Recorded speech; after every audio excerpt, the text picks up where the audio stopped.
And I found their ability to be so loose on the eve of the biggest game as a group just may be the secret to the Broncos' success. Peyton, he used the word Omaha 40-plus times last week.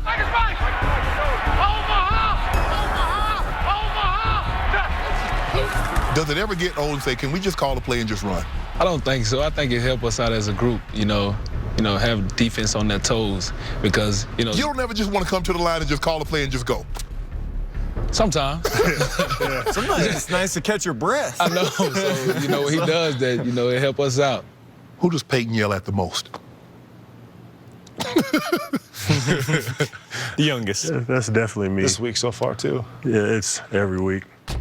But if you look at last week's game, 3 third downs, the 3rd and 17, the 3rd and 6, the big plays, he had a lot of confidence in you. Yeah, I mean, absolutely. I think that, it's probably I get yelled at the most because, I'm learning the most. Sometimes I'll line up at X and I'm expected to know what DT knows, or I'll go play Z and I got to know what Deck knows. So I have a lot of stuff throughout the game that I have to be on top of. Nobody's going to say, oh, he's young or he hasn't been in that position before.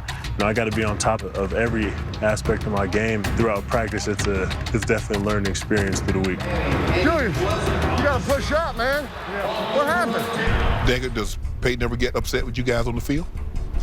Every game, every day in practice, too.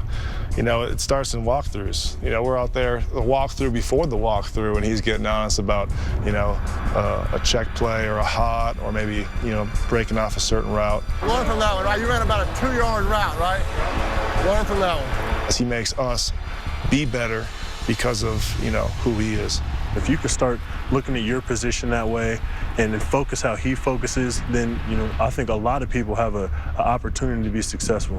When you step on the field, he turns it on. And when he steps off the field, he can be a lighthearted, fun guy to be around. Wes, I heard you're a prankster. Everybody knows that Peyton's a prankster. Who's the bigger of the two?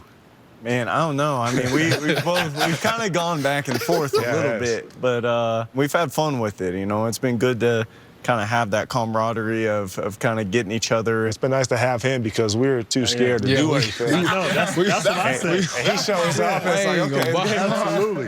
When I played with John, I was really the only one that could make fun of the way he walked, or his pigeon toes and stick his chest out and butt go in a different direction. Everybody else was scared. So Wes has kind of broken the ice now. Do you guys step up to the plate and? I ain't gonna say I prank him or nothing like that. I might make a joke here and there, but that's about it. I know how far to go. He's got a little confidence, though. Yeah. I do make sure that when Wes is making his jokes, I laugh extra hard. Just I'll be to help Wes win a little bit more. I'd be happy with Wes say I'm about to do something to Peyton. I'll be right behind him. Yeah. You heard what he said, Wes. He's right behind you. That's right. That's right. It's a good support system. If you guys don't finish off this great season, would you consider it a failure? Yeah. I do. I mean, you got to. We set a goal way back. We all arrived back in April, and it was, we got to get this thing done. I think we know what this year is. We're trying to write history. We got too good of a team.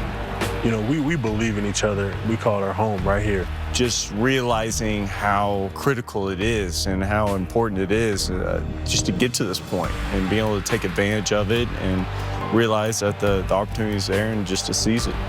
We all know, especially in the locker room, is that let's stick together and let's finish this thing strong.